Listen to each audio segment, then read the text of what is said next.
আমি যদি মনে প্রাণে তোমাকে ডেকে থাকি, আমি যদি তোমায় ভালোবেসে থাকি, আমি যদি সদা সর্বদাই তোমাকে স্মরণ করে থাকি, এই অগ্রদ্বীপের মাটিতে দাঁড়িয়ে আমিও তোমায় প্রতিজ্ঞা করলাম, যেখানে যাবে যাও, আমায় ছেড়ে যেখানে যাবে যাও, কিন্তু যদি ডাকার মতো আমি ডাকতে পারি, ভালোবাসতে পারি, তোমাকে আমার কাছে আবার ফিরে আসতে হবে।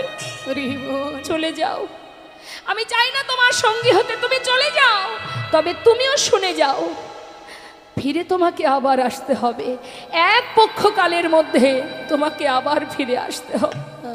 চলে যাও। কেন দাঁড়িয়ে আছো? তুমি কি ভেবেছো তুমি চলে গেলে আমি ভালো থাকবো না? তুমি চলে গেলে আমি সুখে থাকবো না? ভুল ভেবেছো।